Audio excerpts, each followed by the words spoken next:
Everyone. दोस्तों आज है नवंबर 23, 2022 और हम लोग करने वाले हैं द हिंदू न्यूज़पेपर के एनालिसिस। मेरा नाम है सितेंद्र चौधरी और रोज की तरह फिर से आज हम लोग कुछ टॉपिक्स करने वाले हैं। तो एक बार ब्रीफली देख लेते हैं कौन कौन से टॉपिक रहेंगे।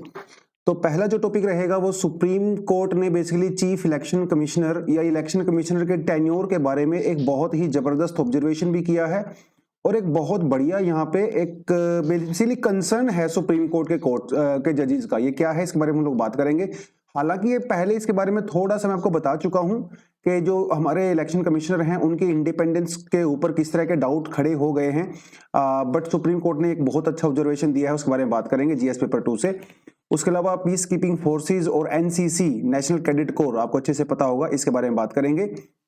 और उसके अलावा भैया इंडोनेशिया में एक बहुत ही अनफॉर्चुनेट सा बड़ा एक अर्थक्वेक हुआ है जिसमें कई सारे लोगों की यहाँ पे जान चली गई है। तो अर्थक्वेक के बारे में बात करेंगे बेसिकली हम लोग अपनी ज्योग्राफी के पर्सपेक्टिव से, और कैसे होता है क्या होता है हल्का फुल्का इसके बारे में बात करेंगे, राइट। उसके अलावा हमारे पास एक बिल्कुल ब्रांड न्यू टॉपिक होता है जो है प्रोजेक्ट उन्नति के बारे में। पहले हम लोगों ने इसके बारे में बात बिल्कुल भी नहीं किया है, तो नया रहने वाला है। और उन्नति प्रोग्राम को हम लोग मनरेगा से रिलेट करेंगे कि मनरेगा से कैसे ये काम कर सकता है और किस तरह से ये हमारी स्किल डेवलपमेंट के अंदर भी हेल्प कर सकता है। उसके अलावा आज का जो एडिटोरियल है वो है कि भैया जो क्लाइमेट चेंज की हम लोग बात करते हैं, ग्रीन हाउस गैसेस के एमिशन की बात करते हैं, उसमें पंचायत का क्या रोल हो सकता है, यानी कि लोकल सेल्फ गवर्नमेंट का क्या रोल वहां पे हो सकता है। एडिटोरियल है ये आज का और बहुत ही बढ़िया एक एडिटोरियल है। और मेंस में जो है इस तरह के क्वेश्चंस डेफिनेटली आपसे पूछे जा सकते हैं, तो इसको देखेंगे। उसके अलावा हमारे पास कुछ एमसीक्यूज भी हैं आज डाले गए हैं, और एक दो एडिटोरियल और भी एक्स्ट्रा टॉपिक और भी है जो मैंने यहाँ पे इंक्लूड नहीं किया है, लेकिन वो भी हम लोग यहाँ पे करेंगे। कुछ इंटरनेशनल न्यूज वगैरह है तो वो आपके लिए थोड़ा सरप्राइज रहने वाला है, राइट। बट आगे बढ़ने से पहले जैसा कि आपको हमेशा बोलता हूं मैं, वीडियो को तो आपने लाइक करना है और एक आपने नीचे कमेंट सेक्शन में अपनी अटेंडेंस देनी है। हाय, हेलो, राम, नमस्ते, सलाम, जो भी आपको करना है, सत श्री अकाल, आप नीचे जाके कमेंट सेक्शन में कर सकते हो। और मुझे फाउंडेशन कोर्स के बारे में काफी लोग बच्चे पूछते रहते हैं कमेंट सेक्शन में, तो आपको बताता चलता हूं कि जनवरी से हम लोग अपना नया फाउंडेशन कोर्स लॉन्च करने वाले हैं। आप हमारी एप्लीकेशन जाके डाउनलोड कर सकते हो, हमारे इंस्टाग्राम, फेसबुक पेज, जहां पे भी आप प्रेजेंट हो बेसिकली जाके कनेक्ट कर सकते हैं। नीचे डिस्क्रिप्शन में आपको लिंक मिल जाएगा, लिंक पे क्लिक करके भी आप और इन्फॉर्मेशन ले सकते हैं। बेटर रहेगा आप वेबसाइट जाके विजिट करिए, और prep.in के नाम से है, और वहां पे जाके इन्फॉर्मेशन आपको मिल जाएगी। चलिए जी, पहला टॉपिक क्या कहता है, देखिए अच्छा टॉपिक है, इसके बारे में पहले हम लोगों ने बात किया है। देखिए मामला शुरू होता है चीफ इलेक्शन कमिश्नर को लेके, ठीक है। देखिए चीफ इलेक्शन कमिश्नर एक इंडिपेंडेंट पर्सन होता है, यानी कि गवर्नमेंट का इनके डिसीजन के ऊपर कोई खास कंट्रोल नहीं होता, मतलब होता ही नहीं है। ये फेयर होने चाहिए, इंडिपेंडेंट होने चाहिए। अब ये बात हमें बहुत अच्छे से पहले से पता है। सुप्रीम कोर्ट के अंदर प्रशांत भूषण ने और कुछ और लोगों ने एक पीआईएल फाइल किया था जिसमें यह कहा गया था सुप्रीम कोर्ट में कि सर ये जो चीफ इलेक्शन कमिश्नर का जो सिलेक्शन प्रोसीजर है वो इंडिपेंडेंट नहीं है, उसके अंदर जो है कुछ गड़बड़ है। गड़बड़ क्या है? चीफ इलेक्शन कमिश्नर को अपॉइंट कौन करता है? ये कमेटी होती है, उस कमेटी में हमारे प्राइम मिनिस्टर होते हैं, राइट। उस कमेटी में हमारे जो है लोकसभा के जो अपोजिशन ऑफ के लीडर भी होते हैं और कुछ और लोग होते हैं। अब सोचने की बात है, सरकार से यानी एग्जीक्यूटिव, जब एग्जीक्यूटिव किसी को अपॉइंट करेंगे तो उस पर्सन से हम लोग इंडिपेंडेंट की उम्मीद नहीं कर सकते हैं। हालांकि वो पर्सन पूरी तरह से इंडिपेंडेंट होता है, ऐसा सुप्रीम कोर्ट ने भी कहा है कि यस उनका बहुत अच्छा काम करते हैं, बहुत अच्छे इंडिपेंडेंटली काम करते हैं, फेयर काम करते हैं, विदाउट एनी फियर, बट फिर भी कहीं ना कहीं पर्सनल बायस आ ही जाता है। तो सुप्रीम कोर्ट के अंदर पीआईएल फाइल की गई थी जिसमें यह कहा गया था कि चीफ इलेक्शन कमिश्नर को जो सिलेक्ट करने का तरीका है वो पूरी तरह से इंडिपेंडेंट होना चाहिए, उसमें एग्जीक्यूटिव्स का कोई रोल नहीं होना चाहिए, ताकि वो अपना काम पूरी तरह से 100% इंडिपेंडेंस के साथ कर सके। जैसे कोलेजियम सिस्टम है तो उन्होंने सजेशन दिया था भैया कोलेजियम सिस्टम को भी कर दीजिए। अब ये मामला चल रहा था पुराना, ये हम लोगों ने पिछले हफ्ते भी किया था। अभी इसके अंदर एक नया एक मोड यहाँ पे ये आया है कि सुप्रीम कोर्ट के जजेस ने इस बात में काफी दम लगा है कि यस चीफ इलेक्शन कमिश्नर को जब सिलेक्ट किया जाता है तो इसमें सरकार काफी ज्यादा इंटरफेरेंस करती है। कैसे? देखिए चीफ इलेक्शन कमिश्नर का जो टेन्योर होता है वो होना चाहिए 6 years, right. According to constitution, according to law 6 years का होना चाहिए, या फिर उनकी एज जब 65 इयर्स होती है, तो ये दोनों में से कोई एक क्राइटेरिया फुलफिल होना चाहिए, या तो 6 ईयर या 65 इयर्स। अब इसमें इशू ये होता है, सरकार किसी भी पर्सन को जब अपॉइंट करती है तो उसकी एज इस तरह से डिसाइड की जाती है कि वो आदमी कभी भी अपना 6 साल का टेन्योर पूरा कर ही नहीं पाता है। 1950s में जब देश आजाद हुआ था, उस समय एक normal average chief election commissioner का जो टेन्योर होता था वो 6 साल 7 साल भी होता था, कभी कभी 8 साल तक भी चला जाता था। 6-7 ईयर्स नॉर्मल हुआ करता था। बट आजकल क्या होता है, चीफ इलेक्शन कमिश्नर 1 साल 1.5 साल से ज्यादा अपने पद पे नहीं रहते हैं, क्योंकि उनकी एज पूरी हो चुकी होती है 65 ईयर्स। और ये उनको अपॉइंट करने से पहले ही सरकार ध्यान में रखती है। ऐसा जुगाड़ लगाया जाता है सरकार के द्वारा उसकी एज को लेके कि वो 1-1.5 साल से ज्यादा अपना टेन्योर पूरा ही नहीं कर पाते, उससे पहले ही रिटायर हो जाते हैं। तो ये कहीं ना कहीं हमारे जो एग्जीक्यूटिव्स हैं, हमारी जो गवर्नमेंट्स हैं, उनकी मिली भगत है, ऐसा सुप्रीम कोर्ट के जजेस का मानना है। एक तरफ तो सरकार कहती है कि भाई हाँ, हम तो इंडिपेंडेंस की उनकी जो चीफ इलेक्शन कमिश्नर है उनके इंडिपेंडेंस को रिस्पेक्ट करते हैं, दूसरी तरफ आप उनके टेन्योर को कम करते चले जा रहे हो। तो ये तो कहीं ना कहीं कॉन्स्टिट्यूशन के अंदर लूप होल वाली बात हो गई ना। आपने ये कहा कि उनकी एज 65 ईयर्स होनी चाहिए, लेकिन आप एक ऐसे बंदे को, एक ऐसे इंसान को चीफ इलेक्शन कमिश्नर बना रहे हो जब उसकी एज 64 ईयर्स हो चुकी है, तो उसके पास तो टेन्योर का सिर्फ 1 ही साल बचा हुआ है, 1 साल में तो वो रिटायर हो जाएगा, राइट। तो ये सरकार के द्वारा यहाँ पे बेसिकली किया जाता है। और ये सुप्रीम कोर्ट ने क्या ऑब्जर्वेशन यहाँ पे किया है, देखिए सुप्रीम कोर्ट ने यह कहा कि 1950s में अच्छा चल रहा था, 60s में 70s में भी अच्छा चल रहा था, चीजें गड़बड़ शुरू होनी हुई थी कब, 2004-2005 के बाद से। 2004-2005 के बाद से देखिए ये कहा सुप्रीम कोर्ट ने कि यूपीए की जो पहली सरकार थी जिसमें मनमोहन सिंह जी प्राइम मिनिस्टर थे हमारे, उनके 8 साल के पूरे कार्यकाल में 6 चीफ इलेक्शन कमिश्नर को जो है चेंज कर दिया गया। तो आप समझ ही रहे हो, 1 साल 1.5 साल इनको मुश्किल से मिला होगा। 2015 के बाद से जब से एनडीए गवर्नमेंट आई है, यहां पे अभी तक 7 साल में 8 चीफ इलेक्शन कमिश्नर चेंज हो चुके हैं। तब कंटिन्यूसली देख सकते हो कैसे over a period of time chief election commissioner का टेन्योर कम होता जा रहा है। ये लूप होल्स का फायदा उठाया जाता है यहाँ पे, राइट। तो ये कहा है सुप्रीम कोर्ट ने। सुप्रीम कोर्ट ने ये कहा है कि भाई जब एक आदमी को काम करने के लिए 1-1.5 साल ही मिलेगा तो आदमी क्या ही रिफॉर्म करेगा बेचारा, उसके पास तो रिफॉर्म करने का टाइम ही नहीं आता। 1-1.5 साल तो आपका पूरा मशीनरी समझने में ही लग जाता है, तो वो न्यूट्रल नहीं रह पाते हैं, उनके ऊपर हमेशा दबाव बना रहता है। तो ये सुप्रीम कोर्ट की यहाँ पे बड़ी जबरदस्त ऑब्जर्वेशन है। देखिए ये टॉपिक हम लोगों ने लास्ट वीक भी किया था, है ना, क्योंकि देखो ये लास्ट वीक का टॉपिक है, वही मैंने यहाँ पे कॉपी पेस्ट करके डाला है, जब एक पिटीशन डाली गई थी एंड ऑल दैट, है ना, जिसमें ये कहा गया था प्राइम मिनिस्टर ऑपोजिशन के जो लीडर होते हैं इनको बाहर कर दिया जाना चाहिए सिलेक्शन प्रोसीजर से, कोलेजियम सिस्टम को जो है यहाँ पे इंक्लूड किया जाना चाहिए। टीएन सेशन के बारे में हम लोगों ने बहुत बढ़िया यहाँ पे बातें की था, राइट। तो जुडिशरी जो हम लोग इलेक्शन कमीशन के इंडिपेंडेंस की बात करते हैं तो एक तो हमारे पास आर्टिकल 324 होता है जो कि उनके प्रोविजंस के बारे में, सेफ गार्ड के बारे में बात करता है, ठीक है, सिक्योरिटी ऑफ टेन्योर के बारे में बात करता है। हालांकि कॉन्स्टिट्यूशन के अंदर ऐसे प्रोविजन हैं कि इलेक्शन कमीशन पूरी तरह से इंडिपेंडेंट रहता है, कोई दिक्कत नहीं है उसमें, उनको किसी भी दबाव में आने की जरूरत नहीं होती है।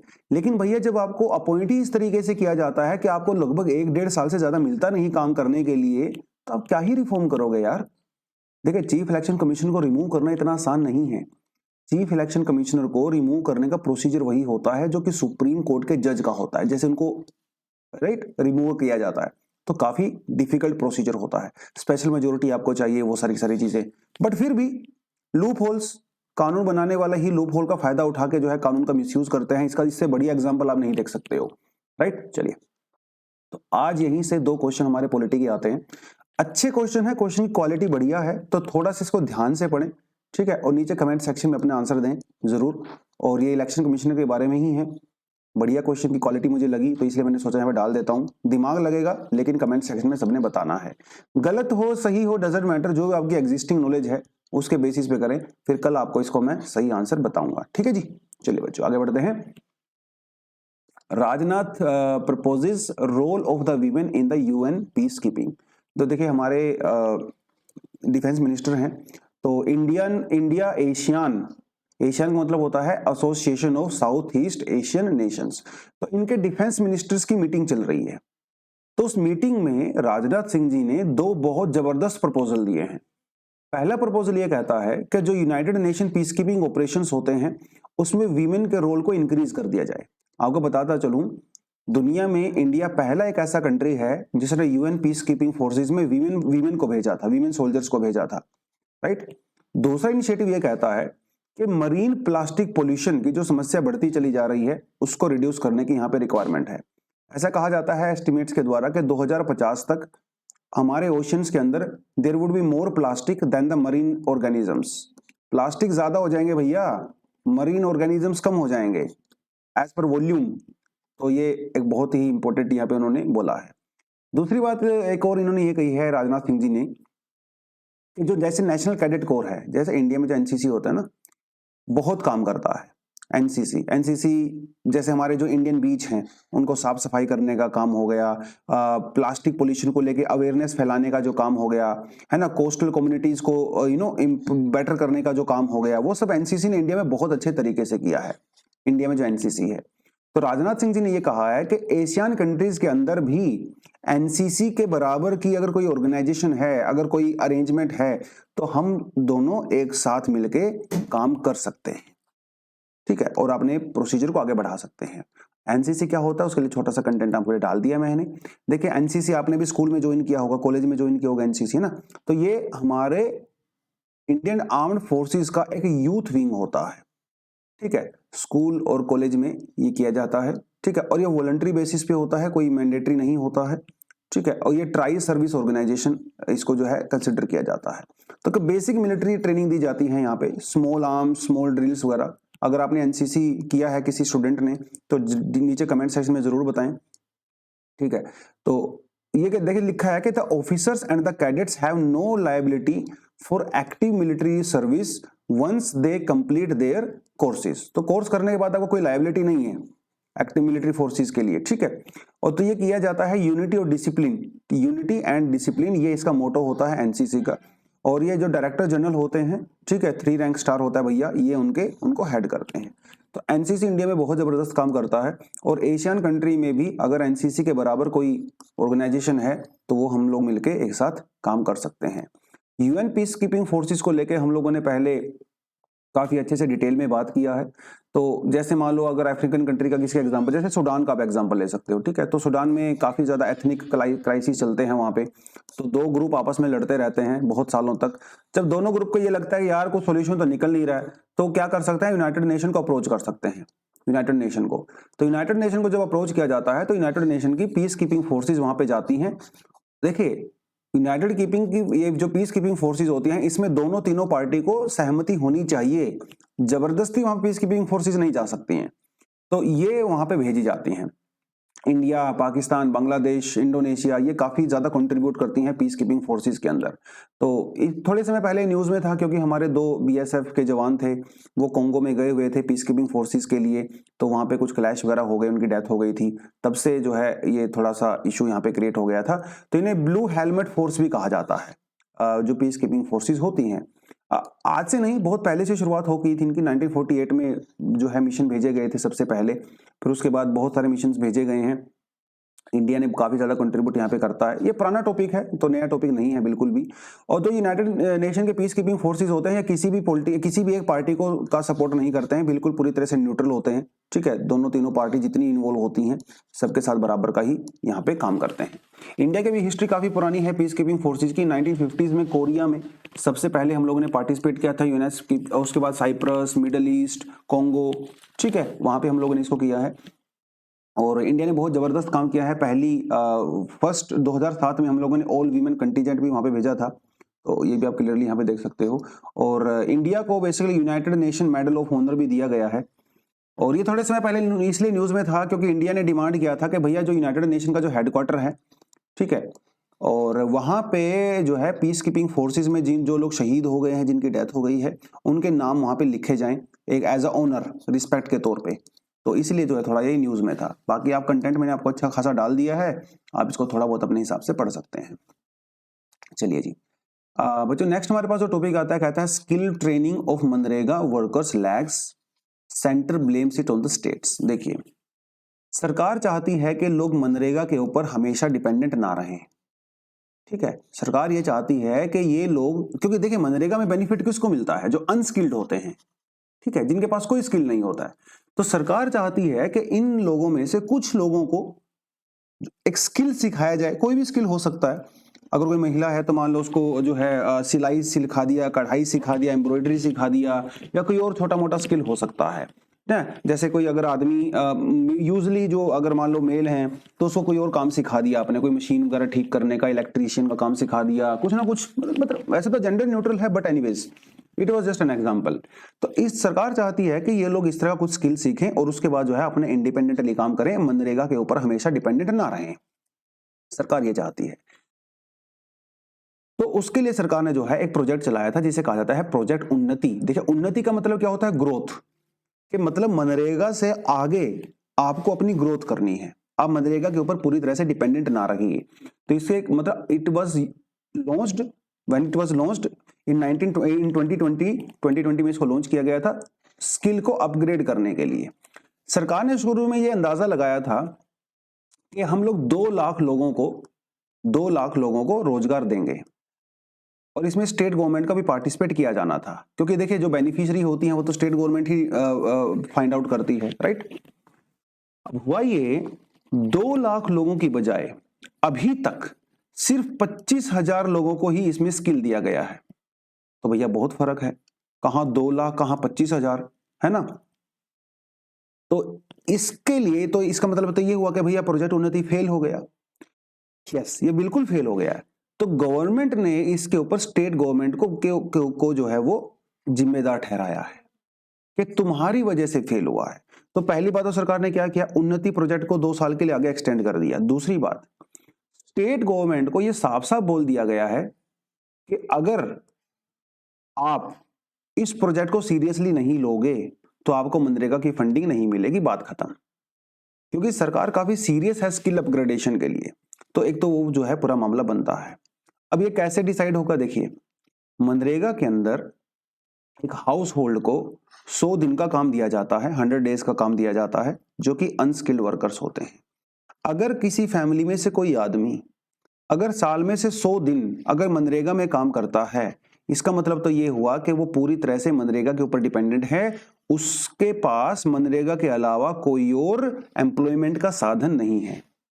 तो उसको टारगेट करना है। देखिए, जो आदमी 50 दिन काम करता है मनरेगा में, 70 दिन काम करता है, 20 दिन काम करता है, इसका मतलब वो साइड बाय साइड कोई और काम कर रहा है, उसको तो चलेगा। लेकिन जो आदमी मनरेगा के ऊपर ही अपना रोजगार चला रहा है बेचारा, उसको तो यहाँ पे हेल्प देने की रिक्वायरमेंट है। वो हेल्प कैसे दी जाती है? दीनदयाल उपाध्याय ग्रामीण Kaushal Yojana, rural self training institutions और कृषि विज्ञान केंद्र के द्वारा ये दिया जाता है। तो बेसिकली आपको मतलब मेरे ख्याल से पूरा स्कीम का हल्का हल्का सा पता चल ही गया होगा। 2020 में लॉन्च किया गया था, 2 लाख लोगों को ट्रेनिंग दिया जाना था, जो दे ही नहीं पाए, 25,000 लोगों को दिया है। सरकार ने इसको एक्सटेंड कर दिया है और स्टेट गवर्नमेंट के ऊपर सरकार प्रेशर बनाने की कोशिश कर रही है कि आने वाले समय में वो बेटर तरीके से काम यहाँ पे कर सकें और सेंटर के साथ पूरी तरह से कोलैबोरेट कर सकें। तो ये बनता है यहाँ पे पूरा मामला। और ये ट्रेनिंग किनको दी जाती है? यूजुअली जो लोग 18 साल से ज्यादा की एज होती है और 45 ईयर से कम एज होती है, तो उस एज ग्रुप को थोड़ा ध्यान रखना है आपने। ठीक है जी, चलिए, ये टॉपिक हम लोग पहले अच्छे से कर चुके हैं, इसमें मैं दोबारा आपको बिल्कुल भी नहीं करवाऊंगा। तो हमारे जो कुछ आईएएफ ऑफिसर थे जिनको रिटायरमेंट हो चुकी थी 2006-2009 के बीच में, तो इन्होंने सुप्रीम कोर्ट के अंदर एक एप्लीकेशन डाला था कि उन्हें परमानेंट कमीशन दिया जाए। हमारे फोर्सेस के अंदर 2 कमीशन होते हैं, एक होता है शॉर्ट कमीशन और एक होता है परमानेंट कमीशन। शॉर्ट कमीशन की जो टेन्योर होता है बेसिकली वो 10 साल का होता है, जिसको 4 साल एक्सटेंड किया जा सकता है। और जो परमानेंट कमीशन होते हैं इनको रिटायरमेंट के टाइम तक जो है वो दिया जाता है। रिटायरमेंट का टाइम भी अलग अलग सर्विसेज में अलग अलग होता है, किसी में 60 होता है, किसी में 55 होता है, डिपेंड करता है। तो ये जो वीमेन ऑफिसर्स थी, 32 वीमेन ऑफिसर थी, 12 साल लगातार, ये तो इन्होंने सुप्रीम कोर्ट में केस डाला था, 12 साल की लगातार कोर्ट में लड़ाई करने के बाद सुप्रीम कोर्ट ने ये कहा फाइनली अभी कि इनको परमानेंट कमीशन दिया जाए। तो परमानेंट कमीशन देना तो ऑफ कोर्स पॉसिबल नहीं हो पाया है क्योंकि इनकी एज भी हो चुकी है, काफी साल से आउट ऑफ जॉब भी थे। तो कोर्ट ने ये कहा है कि चलो कोई बात नहीं, आप इनको सैलरी भी मत दो 12 साल की कम से कम, लेकिन इनको पेंशन दिया जाए। तो पेंशन इनको मिलेगा डेफिनेटली। तो अभी कुछ समय से आपको देख ही रहे हो कि भाई हमारे फोर्सेस के अंदर जो है वीमेन का पार्टिसिपेशन काफी बढ़ गया है ना। एनडीए के अंदर भी पहले वीमेन अलाउड नहीं थी, उसमें वीमेन अलाउ कर दी गई हैं। परमानेंट कमीशन के अंदर भी वीमेन अब पूरी तरह से अलाउ कर दिया गया है। अच्छी चीजें हो रही हैं डेफिनेटली, ठीक है। और जैसे कि यहाँ पे छोटा सा कंटेंट दिया, बढ़िया कंटेंट दिया हुआ है। तो इंडियन एयरफोर्स के अंदर इस समय 1640 वीमेन ऑफिसर्स हैं, एक्सक्लूडिंग मेडिकल, डेंटल और नर्सिंग स्टाफ, वो तो मिला के काफी ज्यादा हो जाता है। उसके अलावा 15 इंडिया में इस इंडियन एयरफोर्स के अंदर 15 फाइटर जेट पायलट हैं अभी हमारे पास वीमेन हैं, जो 53 जो है वो हेलीकॉप्टर पायलट्स हैं, ठीक है। और जो फाइटर स्ट्रीम है उसके अंदर भी जो है काफी वीमेन हमारे यहाँ पे हैं। तो वीमेन खैर आने वाले समय में और ज्यादा इंपॉर्टेंट यहाँ पे चीजें होंगी। मिलिट्री में अभी भी वीमेन को लेके काफी ज्यादा रिफॉर्म किए जाने की रिक्वायरमेंट है। इंडियन एयर फोर्सेज में, नेवी में तो वीमेन अच्छा काम कर रही हैं। मिलिट्री में भी काफी वीमेन आ गई हैं, बट अभी जो कॉम्बैट ऑपरेशंस हैं वहां पे वीमेन की एक्सेसिबिलिटी अभी काफी लिमिटेड है कॉम्बैट ऑपरेशंस में, ड्यू टू प्रैक्टिकल रीजंस। तो उसके बारे में भी हो सकता है आने वाले समय में भैया कुछ रिफॉर्म यहाँ पे हो जाए। एक छोटा सा इंटरनेशनल टॉपिक है, नहीं ये तो काफी दूसरे वाला है, बड़े वाला है, इसको तो अच्छे से करेंगे हम लोग। तो यार इंडोनेशिया में एक बड़ा ही एक भयंकर एक अर्थक्वेक आया। भयंकर इन द सेंस कि वो रिक्टर स्केल पे तो बहुत भयंकर नहीं है, बट वो एक सिटी के अंदर आया, ठीक है।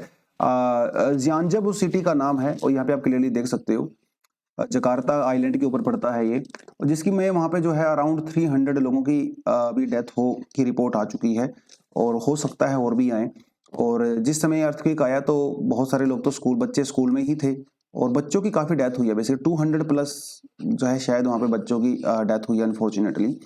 तो ये अर्थक्वेक यहाँ पे आया है। इंडोनेशिया, फिलीपींस, जापान, ये दुनिया की कुछ ऐसी कंट्रीज हैं जो बहुत ही ज्यादा अर्थक्वेक प्रोन कंट्रीज हैं। आप सोच रहे हो सर इन कंट्रीज में से क्या खास बात है? देखिए यहाँ से यूपीएससी में ऑलरेडी क्वेश्चंस पूछे जा चुके हैं।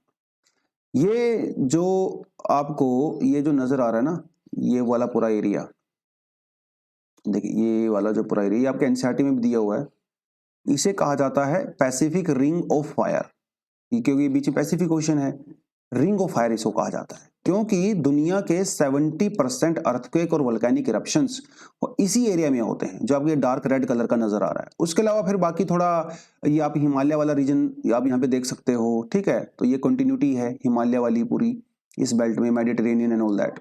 तो यहाँ पे आता है 70%, और यहीं पे पड़ता है आपका इंडोनेशिया। देखिए इधर आपका इंडोनेशिया, जावा, सुमात्रा, जकार्ता आ गया, इधर फिलीपींस वगैरह आ गया, ऊपर जापान आ गया, आप ये आपका ल्यूशन आर्क वगैरह आ गई, ठीक है, इधर कैलिफोर्निया एंड ऑल दैट, और फिर इधर से आपका जो है वो साउथ अमेरिका वो सब आ गया।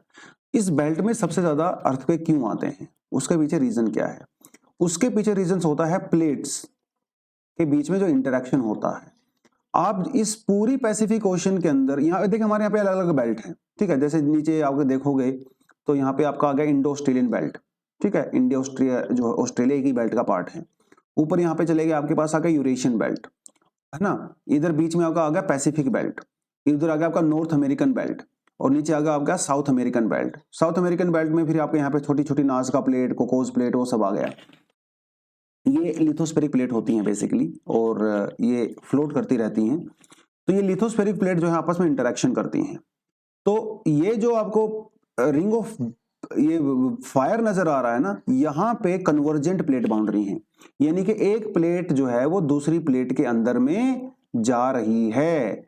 कैसे जाती है ये देखिए, जैसे एक प्लेट इधर से आ रही है और दूसरी प्लेट मान लो इस साइड से आ रही है, और ये दोनों ओशियनिक प्लेट हैं। तो जब ये आपस में टकराएंगी तो क्या होता है, इसमें से जो हैवी प्लेट है वो नीचे की तरफ चली जाती है, ठीक है, इंटीरियर ऑफ अर्थ में चली जाती है, स्टेनोस्फीयर में चली जाती है। फिर यहां से बाद में जो है उसमें से कुछ वोल्केनिक इरप्शंस होते हैं, ज्यादा डिटेल में नहीं जाऊंगा बट हल्का फुल्का।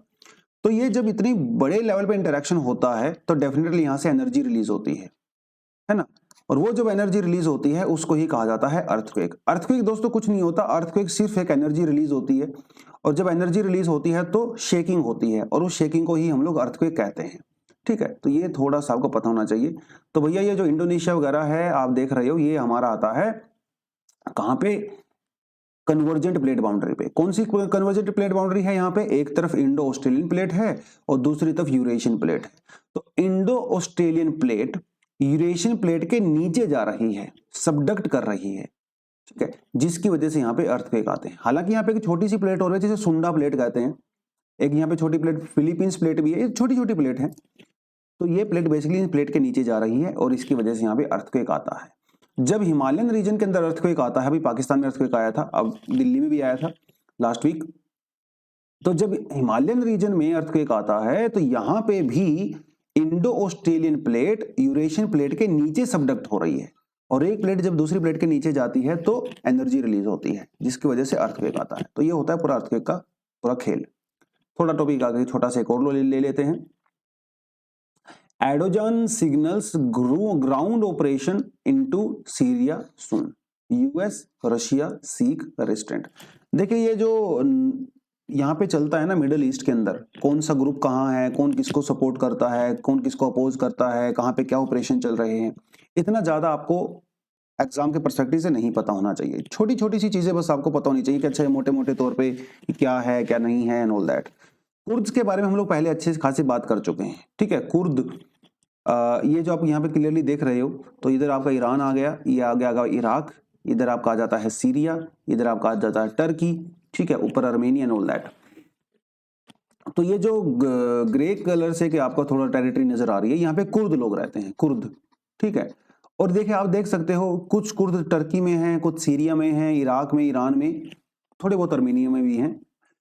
ये कोई एक टेरिटरी नहीं है, कुर्द लोगों का कोई एक कंट्री नहीं है, बट ये डिमांड करते हैं एक कंट्री की, जिसे कहा जाता है कुर्दिस्तान। लेकिन ये हर कंट्री में अलग अलग जगह पे हैं, तो ये अपनी कंट्री को लेके भी फाइट करते रहते हैं और कई सारे दूसरे फैक्टर के साथ भी फाइट करते रहते हैं।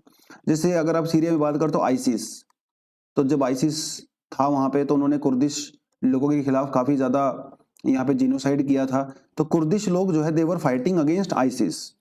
टर्की में भी काफी पुराना इशू है, 1920s 30s का इशू है। Turkey also hates Kurdish people. Turkey के अंदर कुर्दिश बोलना अलाउड नहीं है, कुर्दिश लोगों की आइडेंटिटी को सप्रेस किया जाता है 1970-60 से, उस इवन आज भी, क्योंकि first world second world war के बाद में, फर्स्ट वर्ल्ड वॉर में पता क्या हुआ था, ब्रिटेन ने जो है वो कुर्दिश लोगों को सेपरेट स्टेट बनाने का भरोसा दिया था, लेकिन बना नहीं पाए। तो तब से लेके जो इनके बीच में इशू चल रहे हैं, और टर्की लगातार कुर्दिश, ऐसा नहीं कि टर्की सारे कुर्दिश लोगों के अगेंस्ट में लड़ाई करता है, कुर्दिश लोगों में कुछ मिलिटेंट ग्रुप्स हैं जिनको Turkey as a terrorist organisation मानता है। और यहाँ पे आ जाता है आपका सीरिया। तो टर्की का ये कहना है कि सीरिया की कुछ टेरिटरी के अंदर कुछ जो कुर्दिश टेररिस्ट ग्रुप हैं वो एक्टिव हैं, और जिसकी वजह से उनको प्रॉब्लम क्रिएट हो रही है। तो वहां पे एक ऑपरेशन करेंगे, जिस ऑपरेशन का नाम है ऑपरेशन क्लोज वॉर्ड, ठीक है। अभी तक क्या हो रहा था, टर्की यहाँ पे एयर स्ट्राइक करता था, एयर स्ट्राइक करता था, लेकिन उन्होंने कहा है कि भाई एयर स्ट्राइक होने से कुछ खास बेनिफिट उनको मिल नहीं रहा है, इसीलिए वो अपने फोर्सेस को ग्राउंड पे भी भेज सकते हैं। अब जब उन्होंने ये बात बोली तो रशिया और अमेरिका को थोड़ा इशू यहाँ पे क्रिएट हो गया है। वाई? क्योंकि अमेरिका जो है वो सपोर्ट करता है कुर्दिश को, कई कुर्दिश फोर्सेस को सपोर्ट करता है, क्योंकि कुर्दिश लोग जब आईसिस के अगेंस्ट में लड़ रहे थे तो America was supporting Kurdish groups. ऊपर से कहा जाता है रशिया। रशिया जो है वो किसको सपोर्ट करता है, जो कि सीरिया के अंदर जो असद हैं, उनके जो प्रेसिडेंट हैं, ठीक है, उनको सपोर्ट करता है। And they are also fighting with Kurdish people. कुछ लोग सपोर्ट कर रहे हैं, कुछ लोग फाइट कर रहे हैं, तो वो पूरा इश्यूज यहाँ पे क्रिएट हो गए हैं। तो लेट्स सी टर्की यहाँ पे क्या करता है। बट टर्की का तो फिलहाल यही कहना है भाई हम किसी की सुनेंगे नहीं, क्योंकि टर्की चाहता है कि उनकी स्टेबिलिटी बनी रहे।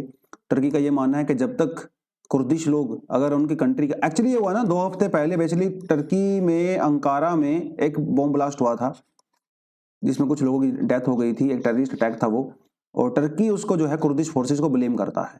तो टर्की चाहता है कि भैया मेरे यहाँ पे माहौल बढ़िया बना रहे, वो सारी चीजें।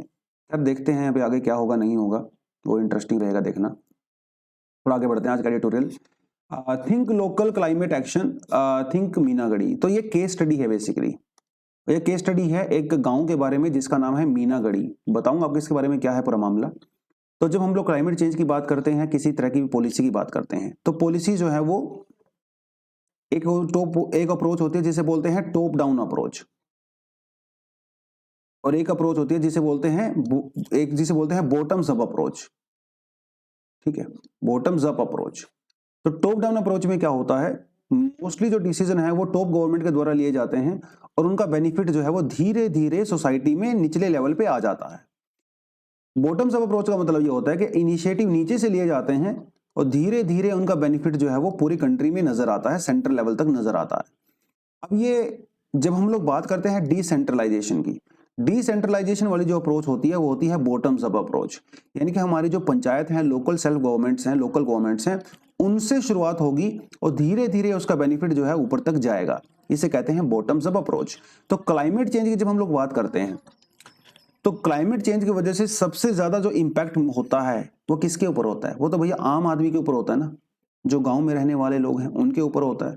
तो ज्यादा जिम्मेदारी किसकी बनती है? उनकी बनती है। तो उसको लेके ही बेसिकली उन्होंने ये पूरा आर्टिकल कहा है। आर्टिकल ये कहता है कि जो पंचामृत है, जो इंडिया ने COP26 लास्ट ईयर हुआ था ग्लासगो के अंदर, वहां पे जो वादे किए गए थे वो प्रोमिस तब तक फुलफिल नहीं हो सकते जब तक पंचायत को, लोकल विलेजेस को उसके अंदर एक्टिव पार्टिसिपेट नहीं किया जाएगा। तो उनको एक्टिव पार्टिसिपेशन बहुत जरूरी है। इसलिए सरकार ने एक प्रोग्राम भी चलाया जिसे कहते हैं क्लीन एंड ग्रीन विलेज, जिसमें गांव को एम्पावर किया जाता है कि गांव की जो पंचायत है वो अपने हिसाब से इनिशिएटिव ले सकती है। ये प्रोग्राम सरकार ने चलाया था। तो गांव इतनी इंपॉर्टेंट क्यों है, ये भी बड़ी बात है, और कैसे वो काम कर सकते हैं ये भी बड़ी बात है। देखिए, गांव इंपॉर्टेंट इसलिए है तो एक तो इंडिया की जो मोस्टली पॉपुलेशन है वो गांव में रहती है, तो सबसे ज्यादा इंपैक्ट जो है उनको ही होता है जो रूरल एरियाज में रहते हैं। दूसरी बात, रूरल एरिया में जो लोग रहते हैं उनका मोस्टली जो इनकम है वो कहां से आता है? एग्रीकल्चर से आता है, और एग्री बेस्ड यानी कि एनिमल हस्बेंड्री वगैरह उधर से आता है, लाइव स्टॉक वगैरह लोग रखते हैं, है ना, यहां से आता है। और हमारे देश में आज भी एग्रीकल्चर का एक बहुत बड़ा हिस्सा रेनफॉल के ऊपर डिपेंड करता है, यानी कि मॉनसून के ऊपर डिपेंड करता है। और मॉनसून तो भैया काफी वेरिएबल होती है, कभी ज्यादा होती है, कभी कम होती है, कभी साइक्लोन आ जाते हैं, कभी फ्लड आ जाता है, कभी ड्रोट आ जाता है, कभी हीट वेव चल रही होती है, जिसकी वजह से मिलियंस और मिलियंस लोगों की वेलबींग और उनका लिवलीहुड इंपैक्ट होता है।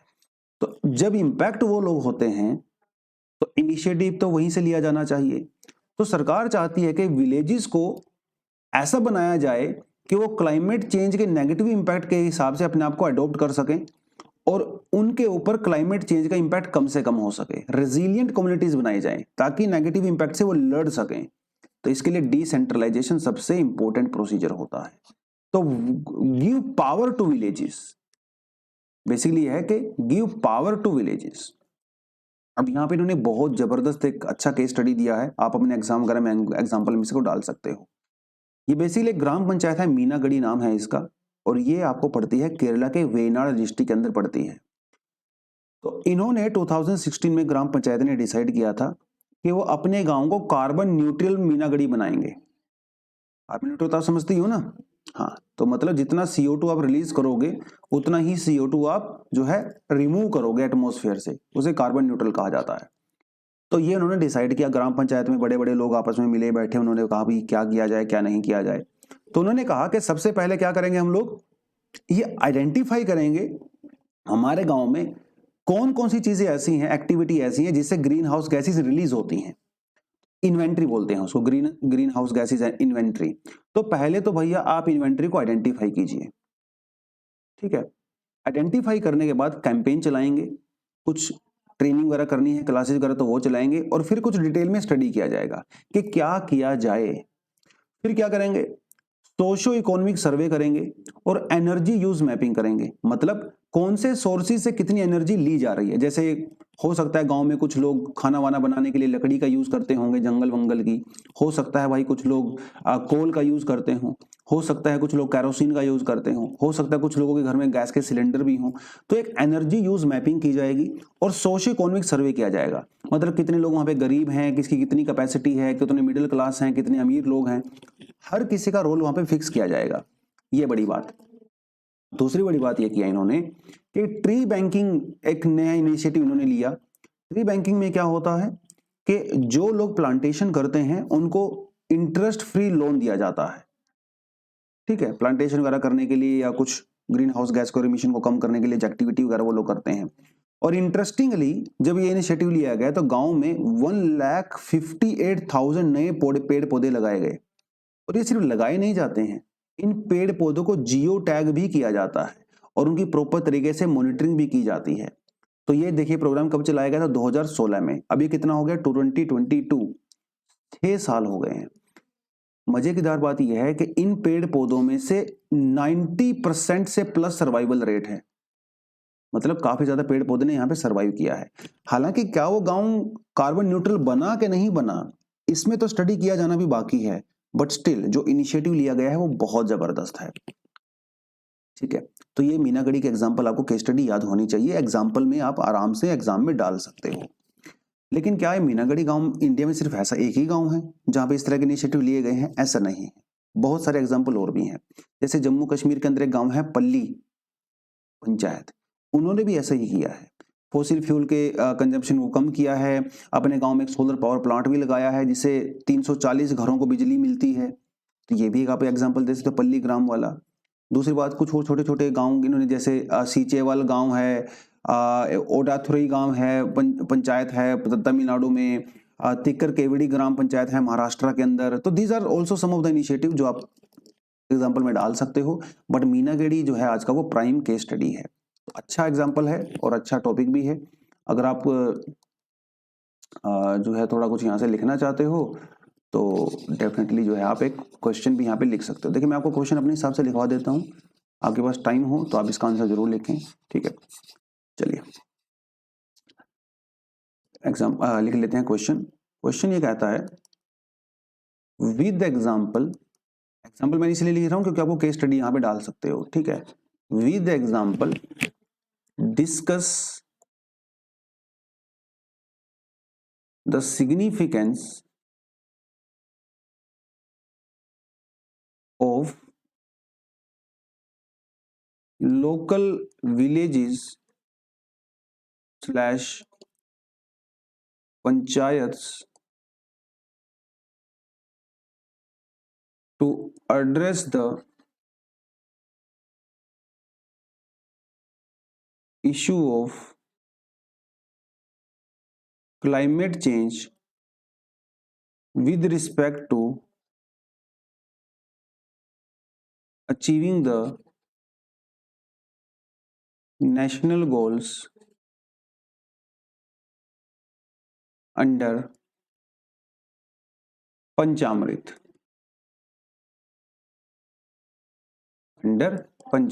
ठीक है, तो 150 वर्ड्स में सिंपल सा क्वेश्चन बन सकता है, अच्छा क्वेश्चन है। ठीक है, with example discuss the significance of local villages और panchayats to address the issue of the climate change with respect to achieving the national goal under Panchamrit. तो ये आप बढ़िया सा एक कंटेंट लिख सकते हो। ठीक है दोस्तों, तो मेरे ख्याल से सारे टॉपिक हम लोगों ने कवर कर लिए हैं। कुछ टॉपिक अच्छे लगे, कुछ टॉपिक नॉर्मल से ही थे। ठीक है, तो आज के लिए इतना ही है। Thank you very much, all the best, जय हिंद। कल मिलते हैं नए टॉपिक्स के साथ, कल मिलते हैं नई डिस्कशन के साथ। आज के लिए इतना ही, थैंक यू, जय हिंद।